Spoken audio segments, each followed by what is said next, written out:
അഗ്നിജ്വാലയാം പരിശുദ്ധാത്മാവേ, ജീവജലത്തിനരുവികളായി എന്നിൽ ഒഴുകണമേ. സ്നേഹാഗ്നിജ്വാലയാം പരിശുദ്ധാത്മാവേ, ജീവജലത്തിനരുവികളായി എന്നിൽ ഒഴുകണമേ. ക്രിസ്തുവായി വളർത്തണമേ, എന്നെ സ്നേഹമായി മാറ്റണമേ. വചനമായി വളർത്തണമേ, എന്നെ വെളിച്ചമായി മാറ്റണമേ. സ്നേഹാഗ്നി ജ്വാലയാം പരിശുദ്ധാത്മാവേ, ജീവജലത്തിനരുവികളായി എന്നിൽ ഒഴുകണമേ.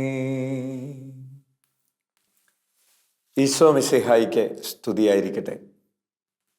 പ്രിയപ്പെട്ടവരെ, വചനം തിരുവചനം ശുശ്രൂഷയുടെ ഏറ്റവും പുതിയ എപ്പിസോഡിലേക്ക് ശലോം ടി വിയുടെ എല്ലാ മാന്യ പ്രേക്ഷകരെയും ഏറ്റവും സ്നേഹത്തോടുകൂടെ സ്വാഗതം ചെയ്യുന്നു. നമ്മൾ പഠിച്ചുകൊണ്ടിരിക്കുന്ന വിഷയം വിളിക്കപ്പെട്ടവർ, തിരഞ്ഞെടുക്കപ്പെട്ടവർ, വിശ്വസ്തരായി കാണപ്പെട്ടവർ. പിതാവായ ദൈവം തൻ്റെ പുത്രനെ വിശ്വസ്തനായി കാണുകയും അംഗീകരിക്കുകയും ചെയ്തതുപോലെ വിശ്വാസികളായ നമ്മൾ ഓരോരുത്തരും ദൈവസന്നിധിയിൽ വിശ്വസ്തരായി കാണപ്പെടണം. നമ്മൾ ലക്ഷ്യം വയ്ക്കുന്നത് പിതാവായ ദൈവത്തിൻ്റെ സന്നിധിയിൽ അഭിമാനിക്കാൻ അർഹതയുള്ള വേലക്കാരെ പോലെ പ്രത്യക്ഷപ്പെടുന്നതിനു വേണ്ടി കറയോ കളങ്കമോ ഇല്ലാത്തവരായി ദൈവസന്നിധിയിൽ പ്രത്യക്ഷപ്പെടുന്നതിന്, ദൈവസന്നിധിയിൽ ദൈവത്തിന് പ്രീതികരമായ ജീവിതം നയിച്ച് അവിടത്തേക്ക് സ്വീകാര്യരായി മാറുന്നതിന് വേണ്ടി നമ്മൾ ഉത്സാഹിക്കുകയാണ്, പരിശ്രമിക്കുകയാണ്. ഈ പരിശ്രമത്തിൻ്റെ ഭാഗമായി നമ്മൾ വചനത്തിലൂടെ യാത്ര ചെയ്യുകയാണ്. ദൈവത്തിന് പ്രീതികരമായി ജീവിച്ച വ്യക്തികളുടെ ജീവിതം അവലോകനം ചെയ്തുകൊണ്ട് എനിക്കും എങ്ങനെ ദൈവത്തിൻ്റെ സന്നിധിയിൽ യോഗ്യത നേടിയെടുക്കാൻ കഴിയും, നിത്യജീവന് എങ്ങനെ അവകാശിയായി തീരാൻ കഴിയും എന്നത് നമ്മൾ പഠിച്ചുകൊണ്ടിരിക്കുകയാണ്. കഴിഞ്ഞ 9 എപ്പിസോഡുകളിൽ നമ്മൾ പഠിച്ചത്, ധ്യാനിച്ചത് ഏലിയായുടെ ജീവിതത്തെക്കുറിച്ചാണ്. ഏലിയ എപ്രകാരം ദൈവത്തോട് ചേർന്ന് ജീവിച്ചു, എപ്രകാരം ദൈവത്തെ അനുസരിക്കുന്നതിൽ വിശ്വസ്തനായിരുന്നു, ദൈവത്തിൽ ആശ്രയിക്കുന്നതിൽ വിശ്വസ്തനായിരുന്നു, അതുപോലെ പ്രാർത്ഥിക്കുന്നതിൽ വിശ്വസ്തനായിരുന്നു, ദൈവത്തിനു വേണ്ടി ധീരതയോടുകൂടെ നിലനിൽക്കുന്നതിൽ വിശ്വസ്തനായിരുന്നു, എപ്രകാരം ഏലിയ തീഷ്ണതയുടെ കാര്യത്തിൽ വിശ്വസ്തനായിരുന്നു എന്നാണ് നമ്മൾ ധ്യാനിച്ചത്. പ്രത്യേകമായി കഴിഞ്ഞ എപ്പിസോഡിൽ നമ്മൾ കണ്ടത് നിയമത്തെ പ്രതി, പ്രാർത്ഥനയെ പ്രതി, ദൈവത്തെ പ്രതി, ദൈവജനത്തെ പ്രതിയൊക്കെയുള്ള ഏലിയായുടെ തീഷ്ണതയാണ്. ഏലിയായുടെ ആ തീഷ്ണതയുടെ പ്രകടനമായിരുന്നു കർമ്മൽ മലമുകളിലെ ആ മത്സരം, ബലിയർപ്പണത്തിൻ്റെ മത്സരം. എപ്രകാരമാണ് ഏലിയ ജനത്തിൻ്റെ വിശ്വാസം ദൈവത്തിനു വേണ്ടി നേടിയെടുത്തത് എന്ന് കണ്ടാണ് നമ്മൾ അവസാനിപ്പിച്ചത്. നമ്മൾ ഇന്ന് ആ തീഷ്ണതയെക്കുറിച്ച് ഒരല്പം കൂടെ തുടരാനായിട്ട് ആഗ്രഹിക്കാം. ഏലിയ പ്രവാചകൻ തീഷ്ണതയുടെ ഒരു പ്രതീകമാണ്. എല്ലാ മേഖലകളിലുമുള്ള തീഷ്ണതയുടെ ഒരു പര്യായമായി ഏലിയ പ്രവാചകനെ വചനം അവതരിപ്പിക്കുന്നു, സഭ അംഗീകരിക്കുന്നു. ബലിയർപ്പണത്തിൻ്റെ ഒടുവിലത്തെ ഭാഗത്തേക്ക് നിങ്ങളുടെ ശ്രദ്ധ അച്ഛൻ ക്ഷണിക്കുകയാണ്. നിയമത്തെ പ്രതിയുള്ള ഏലിയ പ്രവാചകന്റെ തീഷ്ണത നമ്മൾ വായിക്കാൻ പോവുകയാണ്. രാജാക്കന്മാരുടെ 1-ാം പുസ്തകം 18-ാം അധ്യായം 40-ാമത്തെ തിരുവചനത്തിൽ നമ്മൾ വായിക്കുന്നു. നിങ്ങൾക്ക് വചനഭാഗം എഴുതി വയ്ക്കാം. ബൈബിൾ കയ്യിലുള്ളവർക്ക് ബൈബിൾ എടുത്ത് രാജാക്കന്മാരുടെ 1-ാം പുസ്തകം 18-ാം അധ്യായം 40-ാമത്തെ തിരുവചനത്തിലൂടെ കണ്ണോടിക്കാം. ഏലിയ അവരോട് പറഞ്ഞു, ബാലിൻ്റെ പ്രവാചകന്മാരെ പിടിക്കുവിൻ. പശ്ചാത്തലം നമുക്കറിയാം. ബാലിന്റെ പ്രവാചകന്മാര് പ്രാർത്ഥിച്ചു, കേൾക്കാൻ ആരുമുണ്ടായിരുന്നില്ല. എലിയ പ്രവാചകൻ പ്രാർത്ഥിച്ചു, യഹോവ അഗ്നി ഇറക്കി ബലിവസ്തു സ്വീകരിച്ചു. ഈ മത്സരത്തിന്റെ ആരംഭത്തിൽ തന്നെ എലിയ പ്രവാചകൻ പറഞ്ഞിരുന്നു, ആരുടെ ദൈവമാണോ അഗ്നി ഇറക്കി ബലിവസ്തു സ്വീകരിക്കുന്നത്, ആ ദൈവമായിരിക്കും യഥാർത്ഥത്തിലുള്ള ദൈവം. ജനം മുഴുവൻ അംഗീകരിച്ചതാണ്. ഇപ്പോൾ ബാലിന്റെ പ്രവാചകന്മാർ തോറ്റു നിൽക്കുന്നവരുടെ സ്ഥാനത്താണ്. ഏലിയ അവരോട് പറഞ്ഞു, ബാലിന്റെ പ്രവാചകന്മാരെ പിടിക്കുവിൻ, ഒരുവനും രക്ഷപ്പെടരുത്. ജനം അവരെ പിടിച്ചു. ഏലിയ അവരെ താഴെ കിഷോൻ അരുവിക്ക് സമീപം കൊണ്ടുപോയി വധിച്ചു. Price the lord, hallelujah. പ്രിയപ്പെട്ടവരെ, ചില സമയങ്ങളിലെങ്കിലും ചില ആളുകൾ ചോദിക്കാറുണ്ട്, ഏലിയ പ്രവാചകൻ ബാലിന്റെ പ്രവാചകന്മാരെ വധിച്ചത് ശരിയായിരുന്നു? കൊല്ലരുത് എന്ന് ദൈവം കൽപ്പിച്ചിട്ടുണ്ട്. അപ്പോൾ എന്തുകൊണ്ടാണ്, എങ്ങനെയാണ് ഏലിയ പ്രവാചകന്റെ ഈ കൊലപാതകം ന്യായീകരിക്കാൻ കഴിയുന്നത്? അത് ദൈവം പറഞ്ഞിട്ട് ചെയ്തതാണോ, അല്ലെങ്കിൽ ഏലിയ തന്നെ ഒരു ആവേശത്തിൽ ഒരു ഷോ കാണിച്ചതാണോ, അത് ശരിയാണോ തെറ്റാണോ എന്നൊക്കെയുള്ള ചർച്ചകൾ നടത്തുന്നത് കേട്ടിട്ടുണ്ട്. എപ്രകാരമാണ് ഇത് ഏലിയ പ്രവാചകന്റെ തീഷ്ണതയുടെ ഭാഗമായിട്ട് വ്യാഖ്യാനിക്കാൻ കഴിയുന്നത്? നിയമാവർത്തന പുസ്തകം 13-ാം അധ്യായം 1 മുതൽ 5 വരെയുള്ള വചനഭാഗം ഏലിയ പ്രവാചകന്റെ ഈ തീഷ്ണതയ്ക്ക് ഒരു ഉത്തരം നൽകുന്നുണ്ട്, ന്യായീകരണം, സാധൂകരണം നൽകുന്നുണ്ട്. അച്ഛൻ വായിക്കുകയാണ്.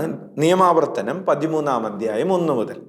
ബൈബിൾ എടുക്കാം, ആ വചനഭാഗത്തിലേക്ക് പോകാം, അല്ലെങ്കിൽ എഴുതി വയ്ക്കാം.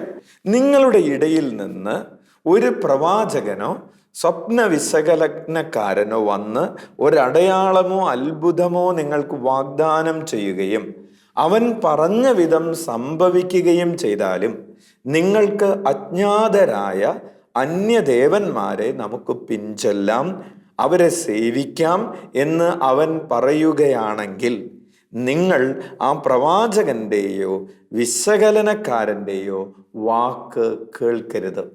പ്രത്യേകം ശ്രദ്ധിക്കണം. ഒരു സ്വപ്ന വിശകലനക്കാരൻ, അയാൾ അടയാളങ്ങളൊക്കെ കാണിക്കുന്നുണ്ട്, അടയാളങ്ങളൊക്കെ ശരിയാണ്, അത്ഭുതങ്ങൾ പ്രവർത്തിക്കുന്നുണ്ട്, അല്ലെങ്കിൽ നിങ്ങളുടെ ജീവിതത്തിൽ നടന്ന ചില കാര്യങ്ങളെ കുറിച്ചൊക്കെ പറയുന്നുണ്ട്, പറയുന്നതെല്ലാം കൃത്യമാണ്. ഇങ്ങനെ നടന്നിട്ടില്ലേ എന്ന് ചോദിക്കുന്നു, ശരിയാണ്. നിങ്ങൾക്ക് 19-ാമത്തെ വയസ്സിൽ ഇങ്ങനെ ഒരു പ്രയാസം ഉണ്ടായില്ലേ എന്ന് ചോദിക്കുന്നു, അത് ശരിയാണ്. നിങ്ങളുടെ വീട്ടിൽ ഇങ്ങനെ ഒരു ബുദ്ധിമുട്ടുണ്ടായിട്ടില്ലേ എന്ന് ചോദിക്കുന്നു, അത് ശരിയാണ്. ഇയാൾ പറഞ്ഞ അടയാളങ്ങളൊക്കെ ശരിയാണ്. പക്ഷേ വചനം പറയാണ്, അയാൾ പറഞ്ഞ വിധം എല്ലാം സംഭവിക്കുകയും ചെയ്താലും, ഒരു ഉദാഹരണത്തിന് അയാൾ പറയാണ്, 4 ദിവസത്തിനുള്ളിൽ നിങ്ങൾക്കൊരു അപകടം ഉണ്ടാവും, അയാൾ പറഞ്ഞതുപോലെ തന്നെ സംഭവിച്ചു. അപ്പോൾ നമ്മൾ വിചാരിക്കും, ഇയാൾ പറഞ്ഞ പഴയ കാര്യങ്ങളെക്കുറിച്ച് പറഞ്ഞതൊക്കെ സത്യമാണ്, വരാനിരിക്കുന്ന കാര്യത്തെക്കുറിച്ച് പറഞ്ഞതും സത്യമാണ്, അതുകൊണ്ട് ഇയാൾ സത്യമാണെന്ന് നമ്മൾ വിചാരിക്കാൻ സാധ്യതയുണ്ട്. വചനം പറയുന്നു, അയാൾ പറഞ്ഞ കാര്യങ്ങൾ സംഭവിക്കുകയും ചെയ്താലും, നിങ്ങൾക്ക് അജ്ഞാതരായ അന്യദേവന്മാരെ നമുക്ക് പിൻചൊല്ലാം, അവരെ സേവിക്കാമെന്ന് അവൻ പറയുകയാണെങ്കിൽ, ആ പ്രവാചകന്റെയോ വിശകലനക്കാരൻ്റെയോ വാക്ക് കേൾക്കരുത്. ഇതൊക്കെ കഴിഞ്ഞ കാര്യങ്ങൾ പറഞ്ഞത് അയാൾ ശരിയായി, വരാനിരിക്കുന്നത് പറഞ്ഞത് ശരിയായി. അപ്പോൾ അയാൾ പറയാണ്, നിങ്ങൾക്ക് രക്ഷപ്പെടാൻ ഒരു മാർഗമുണ്ട്, നിങ്ങൾ ഇങ്ങനെയൊക്കെ കാര്യങ്ങൾ ചെയ്താൽ മതി. നമ്മുടെ വിശ്വാസത്തിനും സഭ നമ്മെ പഠിപ്പിച്ചിട്ടുള്ളതിനും വചനം നമ്മെ പഠിപ്പിച്ചിട്ടുള്ളതിനും ഒക്കെ വിരുദ്ധമായി ചില കാര്യങ്ങൾ അയാൾ പറയുമ്പോൾ നമ്മൾ വിചാരിക്കും, അത് ചെയ്തു നോക്കാമെന്ന് വിചാരിക്കാൻ സാധ്യതയുണ്ട്. അതിന് കൃത്യമായിട്ട് പറയാണ്, നിങ്ങൾ ആ പ്രവാചകന്റെയോ വിശകലനക്കാരൻ്റെയോ വാക്ക് കേൾക്കരുത്. എന്തുകൊണ്ടെന്നാൽ, നിങ്ങൾ പൂർണ്ണ ഹൃദയത്തോടും പൂർണ്ണാത്മാവോടും കൂടെ തന്നെ സ്നേഹിക്കുന്നുണ്ടോ എന്നറിയാൻ നിങ്ങളുടെ ദൈവമായ കർത്താവ് നിങ്ങളെ പരീക്ഷിക്കുകയാണ്. ആ വിശകലനക്കാരനിലൂടെ, ആ പ്രവാചകനിലൂടെ ദൈവം നിങ്ങളെ പരിശോധിക്കുകയാണ് എന്ന വചനം പറയുന്നത്. എന്താ പരിശോധിക്കുന്നത്?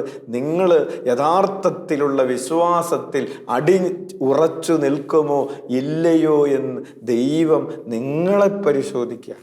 ഒരു കൂടോത്രം ചെയ്യുന്ന ഒരാൾ, ഒരു മന്ത്രവാദം ചെയ്യുന്ന ഒരാൾ, അയാൾ നിങ്ങളുടെ അടുത്തേക്ക് വന്ന് അവർ ചെയ്യുന്ന പ്രവൃത്തികൾ ചെയ്യാൻ നിങ്ങളോട് ആവശ്യപ്പെട്ടത് ദൈവം നിങ്ങൾക്ക് നൽകിയ ഒരു പരീക്ഷണമായിരുന്നു എന്നാണ് പറയുന്നത്. അപ്പോൾ നിങ്ങളുടെ ദൈവമായ കർത്താവിനെ അനുഗമിക്കുകയും ഭയപ്പെടുകയും ചെയ്യുവിൻ. നിങ്ങൾ അവിടുത്തെ കൽപ്പനകൾ പാലിക്കുകയും വാക്ക് കേൾക്കുകയും അവിടുത്തെ സേവിക്കുകയും അവിടത്തോട് ചേർന്ന് നിൽക്കുകയും ചെയ്യണം. അവൻ പ്രവാചകനോ സ്വപ്നവിശകലനക്കാരനോ ആരായാലും, ശ്രദ്ധിക്കുക, നമ്മൾ ഏലിയുമായിട്ട് ബന്ധപ്പെടുത്തി വ്യാഖ്യാനിക്കുന്ന ഭാഗം ഇതാണ്. അവൻ പ്രവാചകനോ സ്വപ്നവിശകലനക്കാരനോ ആരായാലും വധിക്കപ്പെടണം. എന്തെന്നാൽ നിങ്ങളെ ഈജിപ്തിൽ നിന്ന് ആനയിച്ചവനും അടിമത്വത്തിൻ്റെ ഭവനത്തിൽ നിന്ന് മോചിപ്പിച്ചവനും നിങ്ങളുടെ ദൈവമായ കർത്താവിനെ എതിർക്കാനും അവിടുന്ന് കൽപ്പിച്ചിട്ടുള്ള മാർഗത്തിൽ നിന്ന് നിങ്ങളെ വ്യതിചലിപ്പിക്കാനുമാണ് അവൻ ശ്രമിച്ചത്. അങ്ങനെ നിങ്ങൾ ആ തിന്മ നിങ്ങളുടെ ഇടയിൽ നിന്ന് നീക്കിക്കളയണം. അതായത് ദൈവത്തിൽ നിന്ന് വ്യതിചലിക്കാൻ ജനത്തെ ഇടവരുത്തുന്ന ആളുകളെ വധിക്കണം, നിങ്ങളുടെ ഇടയിൽ നിന്ന് നീക്കിക്കളയണമെന്ന് നിയമാവർത്തന പുസ്തകം 13-ാം അധ്യായം ജനത്തോട് പറയാം. ഏലിയാ പ്രവാചകൻ ഒരു നിയമം നടപ്പാക്കുകയാണ്, ഒരു വിധി നടപ്പാക്കുകയാണ്. ഈ വിധി അവൻ ഒറ്റക്കല്ല നടപ്പാക്കുന്നത്. ഈ വിധി നടപ്പാക്കുമ്പോൾ രാജാവ് അവിടെ സന്നിഹിതനാണ്, ഒരു കോർട്ടാണ്, ജനം അവിടെയുണ്ട്. ഇവരുടെ ഒക്കെ മുമ്പിൽ വെച്ചിട്ടാണ് ഏലിയാ പ്രവാചകൻ ഈ വിധി നടപ്പാക്കുന്നത്. പ്രിയപ്പെട്ടവരെ, അങ്ങനെയാണ് നമ്മൾ അതിനെ മനസ്സിലാക്കുന്നത്. നിയമത്തെ പ്രതിയുള്ള തീഷ്ണത കൊണ്ട് ജ്വലിച്ചതുകൊണ്ടാണ് ഏലിയാ പ്രവാചകന് ഈ ബാലിൻ്റെയും അഷേരയുടെയും ഒക്കെ പ്രവാചകന്മാരെ വധിക്കാനായിട്ട് സാധിച്ചത്. ഏലിയാ പ്രവാചകന്റെ ഈ തീഷ്ണത ഈശോയുടെ തീഷ്ണതയുടെ ഒരു റിഫ്ലക്ഷനാണ്, ഒരു നിഴലാണെന്ന് പറയാം. നമ്മൾ ഈശോയുടെ തീഷ്ണതയെക്കുറിച്ച് വായിക്കുന്നുണ്ടല്ലോ. യോഹന്നാന്റെ സുവിശേഷം 2-ാം അധ്യായം 17-ാമത്തെ തിരുവചനം. അവിടുത്തെ ആലയത്തെക്കുറിച്ചുള്ള തീഷ്ണത എന്നെ വിഴുങ്ങിക്കളയും എന്നെഴുതപ്പെട്ടിരിക്കുന്നത് അപ്പോൾ അവൻ്റെ ശിഷ്യന്മാർ അനുസ്മരിച്ചു. ഈശോ ദേവാലയം ശുദ്ധീകരിക്കുമ്പോൾ ഈശോയിൽ പ്രകടമായ ആ ദൈവത്തെക്കുറിച്ചുള്ള, ആലയത്തെക്കുറിച്ചുള്ള തീഷ്ണതയാൽ തന്നെയാണ്, ആ തീഷ്ണത തന്നെയാണ് ഏലിയാ പ്രവാചകനിലും ഉണ്ടായിരുന്നത്. റോമാക്കാർക്ക് എഴുതിയ ലേഖനം 12-ാം അധ്യായം 11-ാമത്തെ തിരുവചനം എഴുതി വയ്ക്കാവുന്ന ഒരു വചനഭാഗമാണ്. റോമ 12:11 പൗലോസ് പറയുന്നു, തീഷ്ണതയിൽ മാന്യം കൂടാതെ ആത്മാവിൽ ജ്വലിക്കുന്നവരായി കർത്താവിനെ ശുശ്രൂഷിക്കുവിൻ. Praise the lord, hallelujah. തീഷ്ണതയിൽ മാന്യം കൂടാതെ ആത്മാവിൽ ജ്വലിക്കുന്നവരായി കർത്താവിനെ ശുശ്രൂഷിക്കുവിൻ. ഇനി വചനം നമ്മോട് പറയുന്ന മറ്റൊരു കാര്യമുണ്ട്. തീഷ്ണതയില്ലാതെ രക്ഷ പ്രാപിക്കാൻ കഴിയുകയില്ല. നമ്മൾ ചോദിക്കും, ഈ തീഷ്ണത ഉണ്ടായിട്ട് വേണോ രക്ഷ പ്രാപിക്കാൻ? തീഷ്ണതയില്ലാതെ ഇങ്ങനെ എല്ലാവരും ജീവിക്കുന്നത് പോലെ സാധാരണ രീതിയിൽ ജീവിച്ച രക്ഷ പ്രാപിക്കാൻ പറ്റില്ലേ? വചനം പറയുന്നത് തീഷ്ണതയില്ലാത്തവൻ രക്ഷ പ്രാപിക്കുകയില്ല എന്നാണ്. വെളിപാടിൻ്റെ പുസ്തകം 3-ാം അധ്യായം 16-ാമത്തെ തിരുവചനം. വെളിപാട് 3:16. ചൂടോ തണുപ്പോ ഇല്ലാതെ മന്നോഷ്ണനാകയാൽ നിന്നെ ഞാൻ എൻ്റെ വായിൽ നിന്ന് തുപ്പിക്കളയും. നീ തീഷ്ണതയില്ലാതെയാണ് ജീവിക്കുന്നതെങ്കിൽ, ഒരു ചൂടുമില്ല, ഒരു തണുപ്പുമില്ല, അത്തൊരവസ്ഥയിലാണ് നീ ജീവിക്കുന്നതെങ്കിൽ നിന്നെ ഞാൻ എൻ്റെ വായിൽ നിന്ന് തുപ്പിക്കളയും എന്ന് പറഞ്ഞാൽ അതിൻ്റെ അർത്ഥം നീ റിജക്റ്റഡ് ആകുമെന്നാണ്, നീ പരിത്യക്തനാകുമെന്നാണ്, എന്നെ ഉപേക്ഷിക്കപ്പെടുമെന്ന്. 19-ാമത്തെ തിരുവചനം വെളിപാട് 3:19. ഞാൻ സ്നേഹിക്കുന്നവരെ ശാസിക്കുകയും ശിക്ഷിക്കുകയും ചെയ്യുന്നു, അതുകൊണ്ട് തീഷ്ണതയുള്ളവനാകുക, അനുതപിക്കുക, ഇതാ ഞാൻ വാതിലിൽ മുട്ടുന്നു. ദൈവത്തിൻ്റെ ഒരു കൽപ്പനയാണ് നീ തീഷ്ണതയുള്ളവനാകുക എന്നത്. എന്തിനുള്ള തീഷ്ണത? ഇതാ ഞാൻ വാതിലിൽ മുട്ടുന്നു, ആരെങ്കിലും എനിക്ക് വേണ്ടി വാതിൽ തുറന്നു തന്നാൽ ഞാൻ അവൻ്റെ കൂടെ അകത്ത് പ്രവേശിക്കുകയും അവനോടൊപ്പം ഭക്ഷണത്തിനിരിക്കുകയും ചെയ്യും. കർത്താവിന് വേണ്ടി വാതിൽ തുറന്നു കൊടുക്കാൻ നിനക്കൊരു തീഷ്ണത ഉണ്ടാകണം. അതായത് അനുദപിച്ച് കർത്താവിലേക്ക് മടങ്ങി വരാൻ നിനക്കൊരു തീഷ്ണത ഉണ്ടാവണം. അതാണ് ബാറൂക്കിന്റെ പുസ്തകം 4-ാം അധ്യായം 28-ാമത്തെ തിരുവചനത്തിൽ അപ്രകാരം ഒരു തീഷ്ണതയെക്കുറിച്ച് പറയുന്നുണ്ട്. അനുദപിക്കുന്നതിനുള്ള തീഷ്ണത. കർത്താവിൽ നിന്ന് അകലാൻ കാണിച്ചതിൻ്റെ 10 ഇരട്ടി തീഷ്ണതയോടുകൂടെ നീ മടങ്ങി വരിക എന്ന് പറയുന്നത്. അപ്പോൾ തീഷ്ണത 10 ഇരട്ടി തീഷ്ണതയാണ്. കർത്താവിൽ നിന്ന് അകന്നു പോയപ്പോൾ പാപത്തിൻ്റെ വഴികളിലൂടെ സഞ്ചരിച്ച സമയത്ത് ചില തീഷ്ണതയൊക്കെ മനുഷ്യർ കാണിക്കാറുണ്ട്. എന്തൊരു ഉത്സാഹമാണ് ഈ പാപം ചെയ്യാൻ വേണ്ടിയിട്ട്, പാപത്തിൻ്റെ വഴികളിലൂടെ സഞ്ചരിക്കാനൊക്കെ വേണ്ടിയിട്ട് ഭയങ്കര തീഷ്ണതയാണ്, ഉത്സാഹമാണ്, ഉണർവാണ്. പക്ഷേ വചനം പറയാണ്, കർത്താവിൽ നിന്ന് അകലാൻ കാണിച്ചതിൻ്റെ ആ തീഷ്ണതയുണ്ടല്ലോ, അതിൻ്റെ 10 ഇരട്ടി തീഷ്ണതയോടുകൂടെ നീ കർത്താവിലേക്ക് തിരികെ വരിക. ബാറൂക്ക് 4:28 ആ വചനം. അപ്പോൾ കർത്താവ് ഇനി വേണ്ടി വാതിൽ തുറന്നു കൊടുക്കാനായിട്ടൊരു തീഷ്ണത ഉണ്ടാകണം. കർത്താവിനെ ഹൃദയത്തിലേക്ക് സ്വീകരിക്കാനായിട്ട് തീഷ്ണതയുണ്ടാകണം. ആരെങ്കിലും എനിക്ക് വേണ്ടി വാതിൽ തുറന്നു തന്നാൽ, വെളിപാട് 3:20 നമ്മൾ വായിക്കുകയാണ്, ആരെങ്കിലും വാതിൽ തുറന്നു തന്നാൽ ഞാൻ അവൻ്റെ കൂടെ അകത്തേക്ക് പ്രവേശിക്കും.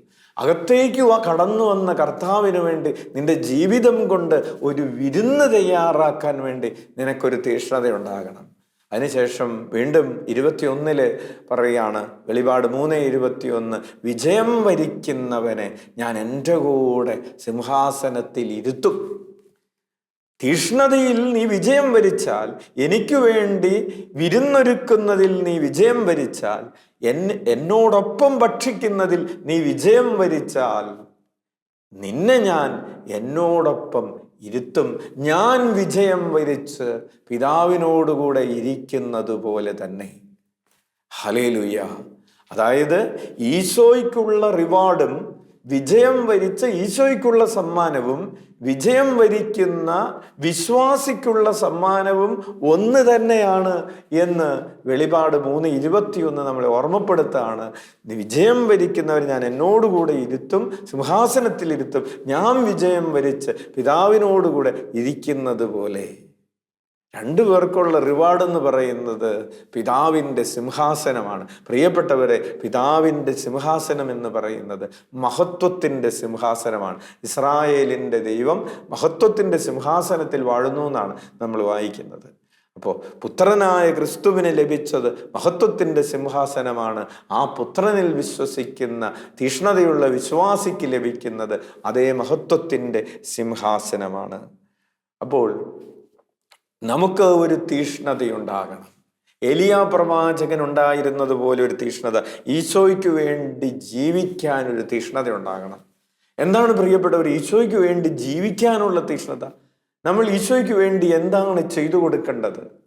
ഈശോയെ മറ്റുള്ളവർക്ക് കൊടുക്കുക, മറ്റുള്ളവരെ ഈശോയിലേക്ക് കൂട്ടിക്കൊണ്ടുവരിക. അതാണ് ഈശോയ്ക്ക് വേണ്ടി ജീവിക്കുന്നതിലുള്ള തീഷ്ണത. അച്ഛൻ്റെ ആശ്രമത്തിൽ വരുന്നവരോട് ഒരു ഉടമ്പടി എടുക്കാനായിട്ട് അച്ഛൻ ആവശ്യപ്പെടാറുണ്ട്. ആ ഉടമ്പടി 2 ഉടമ്പടികളുണ്ട്. ഒന്ന് ഇതാണ്, ജീവിത അവസാനം വരെ ഞാൻ ഈശോയോട് കൂടെ ജീവിക്കുമെന്ന് ഉടമ്പടി.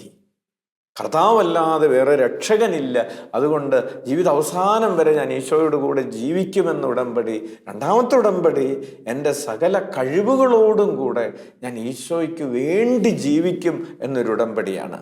എന്താണ് ഈശോയ്ക്ക് വേണ്ടി ജീവിക്കുമെന്ന് പറഞ്ഞാൽ, മറ്റുള്ളവരിൽ ഈശോയെ എല്ലാവർക്കും കൊണ്ടുപോയി കൊടുക്കും. 2ാമതായി എല്ലാവരും ഈശോയിലേക്ക് കൂട്ടിക്കൊണ്ടുവരും. അപ്പോൾ അതിനു വേണ്ടിയിട്ടാണ് ദൈവരാജ്യ ശുശ്രൂഷകൾക്ക് വേണ്ടി നമ്മുടെ സമയമുണ്ട്, നമ്മുടെ സമ്പത്തുണ്ട്, നമ്മുടെ ആരോഗ്യമുണ്ട്, നമ്മുടെ കഴിവുകളുണ്ട്. ഇതെല്ലാം ദൈവരാജ്യത്തിൻ്റെ ശുശ്രൂഷകൾക്ക് വേണ്ടി ഉപയോഗിക്കും. നമ്മുടെ സമ്പത്ത് ദൈവരാജ്യ ശുശ്രൂഷകൾക്ക് വേണ്ടി കോൺട്രിബ്യൂട്ട് ചെയ്യാനുള്ള ഒരു തീഷ്ണത. അച്ഛൻ ഓർക്കുന്നത്, ഗോവയിൽ ഒരു പ്രാവശ്യം അച്ഛൻ മിഷൻ അപ്പീലിന് പോയി. ഒറീസയിൽ ദേവാലയം പണിയുന്നതുമായി ബന്ധപ്പെട്ട് സഹായം ചോദിക്കുന്നതിന് വേണ്ടി പോയതാണ്.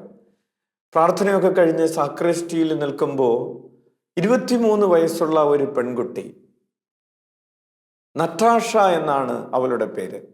അവളുടെ മുഴുവൻ പേര് അച്ഛൻ ഓർക്കുന്നുണ്ട്. നറ്റാഷ യുനീസിയ അൽമേഡ എന്ന് പറയുന്ന 23 വയസ്സുള്ള ഒരു പെൺകുട്ടി.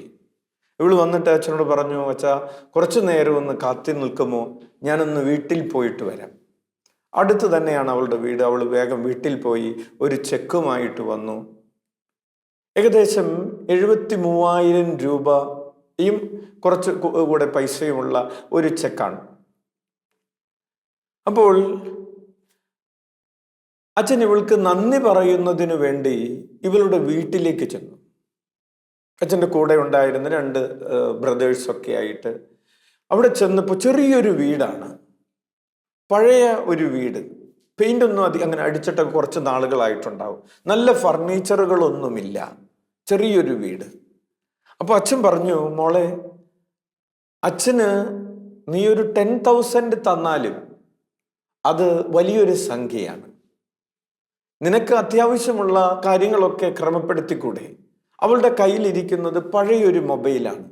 നിനക്ക് നല്ലൊരു മൊബൈൽ വാങ്ങിച്ചൂടെ? അല്ലെങ്കിൽ വീടൊക്കെ ഒന്ന് വൃത്തിയായിക്കൂടെ?